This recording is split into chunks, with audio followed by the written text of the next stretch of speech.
tense when the New York Post reports one woman was assaulted.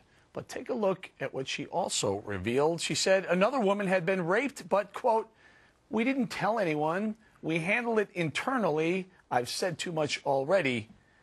They have their own justice system, apparently. Joining me now from Michigan is former GOP presidential candidate, Congressman Thaddeus McCotter.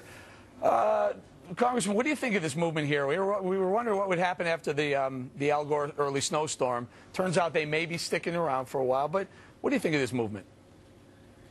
Well, Eric, I think it is disturbing that they seem to have a greater concern for how the public views the protests than they do with achieving justice for the victims of those alleged attacks. It seems to me that when you put your political position or your ideology ahead of what's in the best interest of someone who's been so heinously attacked, it strikes me that that's not going to be in the best interest of the country.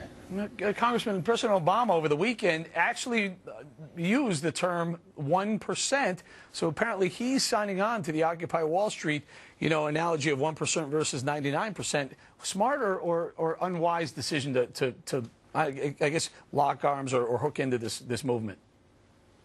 Well, first, Eric, let's be clear. I don't know the context of the president's 1% remark. Perhaps he was saying that 1% of the participants in Occupy Wall Street are sane.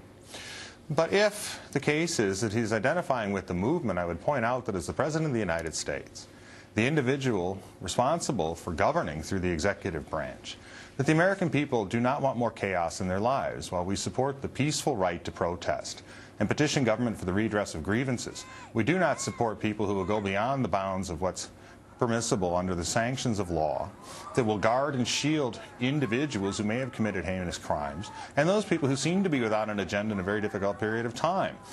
In short, Eric, the American people are tired of chaos. They want an administration that understands we need common sense governance and solutions to grow the economy and to help calm what is a very heated debate.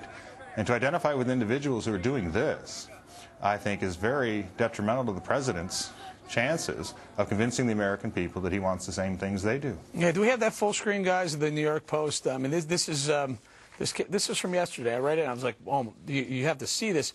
Here we go. There it is. The fiend attacks Occupy protester in her tent. Give me the next screen. Here it says, she said weeks earlier another woman was raped. This is very scary to me. This is where the game changes a little bit. Forget that they have an issue and they want income equality. They want to flatten out the income equality curve or what.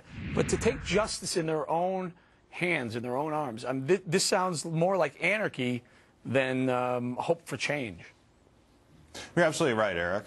I've sworn to uphold the Constitution, to defend people's rights to peaceably protest. But you hit the nail on the head when you said that right now, the way they're taking justice into their own hands, it shows that they care more about an ideology than the individuals who've been harmed. And that is just simply not right. All right, take a listen to Z15, guys. This is the Occupy Wall Street. A few more things for them to think about.